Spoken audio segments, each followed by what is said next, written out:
This is the Church of St. Paul in the Desert.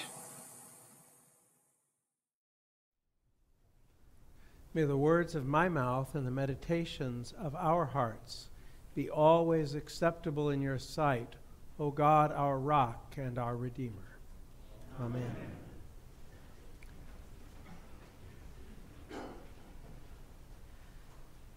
Each of these scriptures today is just pretty amazing. And each of them have kind of an unlikely connection. In each of them, somebody, perhaps one of the main characters, makes sure to make the point of how unworthy they are to be there.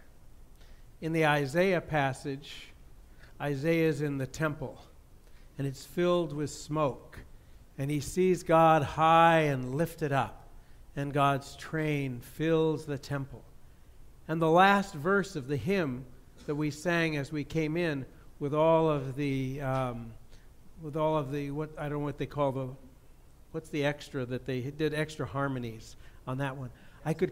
The descants. I could just imagine that sounded something like that for Isaiah when all those angels were singing. And on Saturday night, Rabbi David Lazar was here, and he actually read the Isaiah passage for us. And when it came to the holy, holy, holy, he read that whole section in Hebrew. And Kadosh, Kadosh, Kadosh. And it was wonderful. And I could just imagine this beautiful praise of God echoing throughout the temple. And then you've got, and of course Isaiah at the end of it says, I'm a man of unclean lips, and I live in the midst of a people of unclean lips. And that was before social media. Okay. And then you've got Paul. And Paul works in there all of the various appearances of Jesus after his resurrection. And I, the least of all the apostles, untimely born, unworthy to be called an apostle. And this is what we call the passive-aggressive approach. And I worked harder than all of them, but I'm unworthy to be an apostle. And then there's Peter. And Peter is on the boat with James and John. And I just love saying sons of Zebedee, because whenever you can say Zebedee, it's a good day, right? And so Peter is on that boat, and then Jesus decides he needs a place to preach from. So he commandeers their boat and pushes out from shore a little bit. Now, I have a feeling that potentially Jesus was as unstable in his preaching as I am right now, because he's on a boat out there, and he probably didn't even have sticks. But if you remember the last week where Jesus was preaching in his hometown synagogue, he sat down to preach. So he had something to keep him from to be stable on that boat. But then he got done with the sermon, and you can imagine Peter and his friends, his partners, who are there listening to Jesus, and they're hoping, I can just see them checking what counted for their watches in those days. How long is this sermon going to go? We've been out here all night, and now we've got to wait through this sermon. And then Jesus says, row out and cast your nets in the deep for a catch. And this Peter responds to saying, in case you didn't know, we've worked all night, we didn't catch anything, and what kind of fishermen are you anyway? But because you ask, we'll do it. And they push out, and they get that abundant, amazing catch of fish. So great that the boat can't hold it, and they need other boats to come out and take some of the fish. And immediately Peter turns and falls to his knees and says, I'm not worthy. I'm not worthy. Just a message. Anybody that you might want to tell you're not worthy to already knows. And if they don't, there's not any real point in telling them. And these folks who want to immediately respond to the amazement, the glory, the wonder, the abundance of God's grace by telling God, oh, I'm not worthy, I'm not worthy.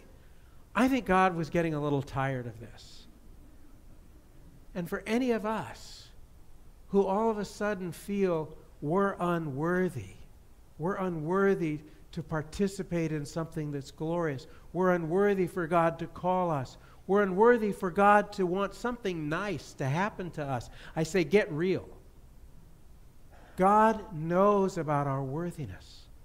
In the Eucharistic prayer we'll say later, it says, we have been made worthy by Jesus to stand before God. It's never our own worthiness that's on offer. Because whenever those things come about, it's not an issue. It's not an issue that we're unworthy because we're somehow worse than somebody else, or because we're unworthy because we're not as great as God is. All of those things go without saying. But they're all about us focusing on ourselves. Perhaps it's the way we've been trained. Sometimes it's the way that the church brought us up to make sure that we knew that no matter how good things got, we were still unworthy before God. But the reality is that through Jesus, we've been made worthy. We've been made worthy to stand before God, and we've been made worthy to receive God's call. And God's call to us is always one that is filled with abundance. God's call to us might not be fish, but it's an abundant call.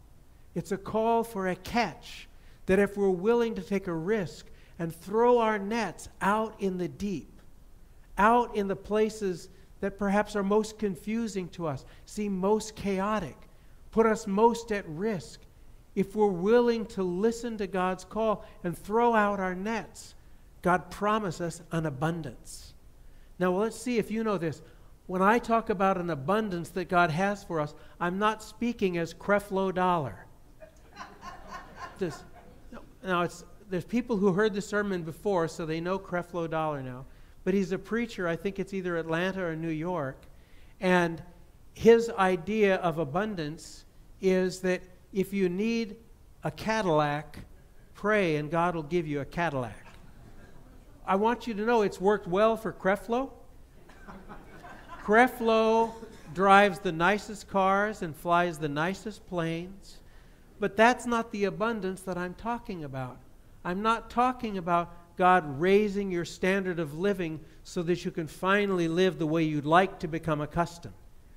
What I'm talking about is an abundance of grace, an abundance of compassion, an abundance of love. And that's what we receive from God when we listen to God's call and we cast those nets out into the deep. Whenever God calls us, God's abundance is always there. And that works for us as individuals.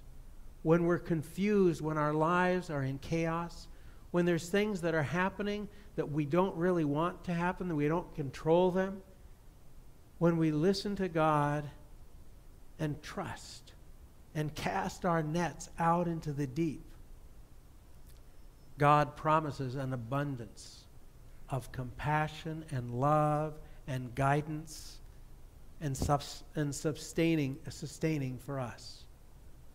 And the truth is the same for congregations. If things seem a little bit chaotic right now, if things seem like maybe all of a sudden you're feeling a little abandoned, if you're confused about what's going on, if you're worried about me, now's the time to trust. Now is the time to trust that the God who has led all of us to where we are right now is the God who calls us. The God who calls us as a community, as individuals, to cast our nets into the deep for an abundant catch. We don't know what that catch is going to look like yet. We don't know whether it's going to be something that takes more than we planned on, but is something that will draw us closer and closer to being a full part of God's plan of restoring the world through the people who love God. God has invited all of us into the abundant life of Jesus Christ. And that abundant life happened long before 30 years ago. And that abundant life was evident in this community, and it was evident, maybe it was in secret in some of us, and just came out when we found other people who were willing to risk themselves in love and compassion. But God's call to St. Paul in the desert, as you go forward from this day, is to trust in God's call and to trust that the abundant life is still there for St. Paul's and will be. All you need to do is hear God's call, be willing to cast your nets out into the deep, and be ready for the catch that God has for you. I'm going to be doing the same thing. Susan and I, I can tell you, we're pretty confused right now. And there's aspects of all of those things that I talked about that are true for us as we go forward right now. But we're called in the same way that all of you are. We're called to trust.